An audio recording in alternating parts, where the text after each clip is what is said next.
Danielle McCartan here in Brooklyn with Chris Colabello at the Italian-American Baseball launch party. Chris, what is the impact of having an event like this on, for you guys and for the fans, for Team Italy? I think anytime you can build up Italian baseball, it's a good thing.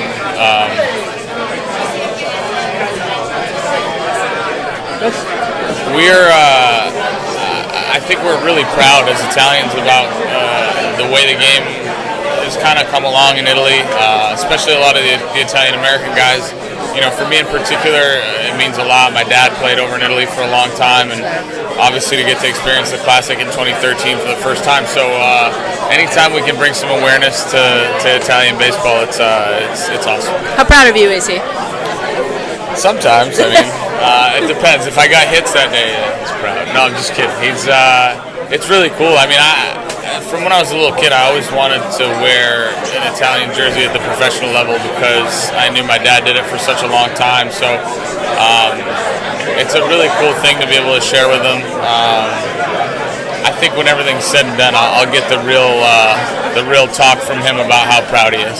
Now, how does the team look for the World Baseball Classic 2017? I know you guys are in a tough bracket. What do you think?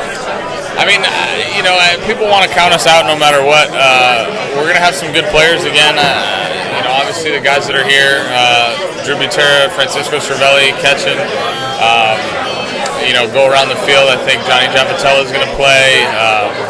Hopefully Mike Napoli plays, and I'm sure I'm leaving a bunch of guys out, but we're certainly going to have some really good players. And I think the thing about Italian baseball and what Marco brings as a manager is the way we go about it. At the last Classic, we really came together in a short period of time. So I don't doubt that'll happen again. And I know it's a tough bracket, but it was a tough bracket last time we did it. So what is it going to be like to be playing with Jason Grilli, your teammate in Toronto, on the Italian baseball team? Yeah, Grill was he's a trip. Like that guy, he's a special guy. Been through a lot in the game and taught me a lot in a short period of time. So anytime you can be around him, it's a cool feeling. He makes teams better.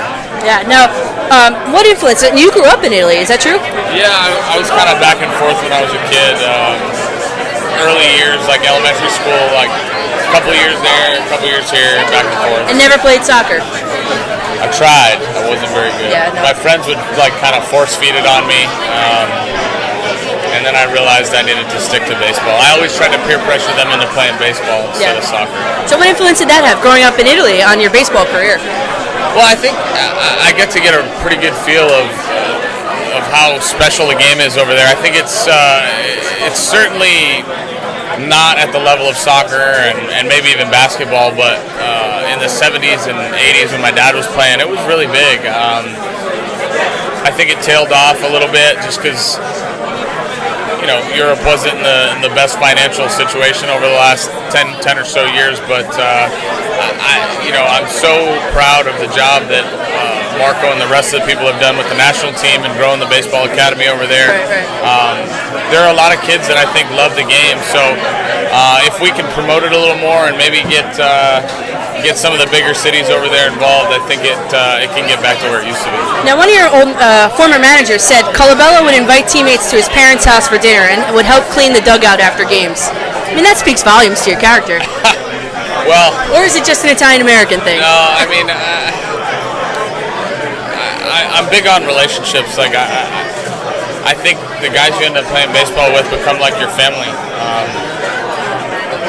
Chemistry to me is like a really big thing, and anything I can do to help that, I think is really cool and really special, because anytime you can get a little closer to somebody or make them feel a little bit better about something that's going on in their lives, I think it's going to bring out the best in them. So the picking up the dugout thing was a thing I got from Rich Gedman. He was my manager for 6 years when I was in indie ball, and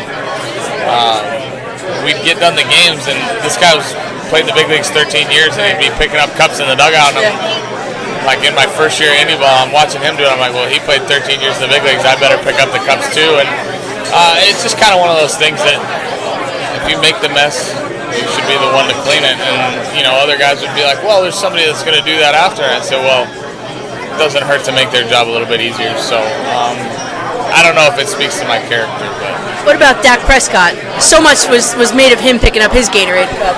yeah, I mean, a young kid in the league, he's doing really well. It's I think there isn't a point where you get to in life where you, like, as an athlete, where it should ever prevent you from being a good person or taking responsibility or accountability for what you do. So. Right.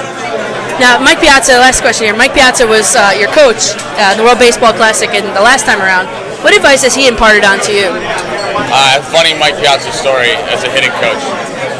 So we're playing one of the exhibition games, playing Oakland at their spring training facility, and Mike and I had a conversation like right before the game. He said, "Hey man, you're a big guy. All you got to do is tap it." I'm like, "All right, that's good advice." So I'm on deck and I'm getting ready to go hit. He looks at me, I kind of make eye contact with him. He goes, "Hey, just tap it." Sure enough, I went up and I hit a homer, and I came in. I was like, "Good advice." So no, he's great. Mike's wealth of knowledge in the game. Obviously, his resume speaks for itself. So happy for him that he got inducted to the Hall of Fame. He's probably the best hitting catcher to ever play the game of baseball, and I think that might hold true for a long, long time. So anytime you can be around a guy like that, he's going to impart some knowledge, and you're a fool if you don't listen. And di dov'è la tua famiglia? La mia famiglia è di Rimini. Rimini? Rimini, Ho sì. studiato in Urbino. Ok, brava. Parli bene italiano? Così. E manchi alcuni aspetti d'Italia? Mi mancano tutti gli aspetti dell'Italia. La vita rilassata, il mangiare, il mare e gli amici. Now, I'm not going to let you go without a little test here. Okay. Would you rather Italian karaoke, an Italian lesson, or an Italian speed round? Speed round. Okay. Is it sauce or gravy? Sauce. Would you rather ski in the Alps or swim in the Mediterranean? Or, in your case, the Adriatic? Yeah, swim every time. Favorite Italian tradition? Family dinners, like gatherings, Domenica? every night. Okay. Tutti i giorni. Gusto di gelato? Nocciola, Tipo di pasta? farfalle, no, strozzapreti. Okay. And Rimini, ovviamente, la città. Ferrari, Maserati o Lamborghini? Tutte e tre. Finalmente, vino rosso o vino bianco? Non bevo abbastanza, bianco. Bianco, anch'io bianco. Ok, sono Daniela McCartan con Chris Colabello, Toronto Blue Jays. Grazie e auguri e buona fortuna. Mille grazie. Grazie. Thank you.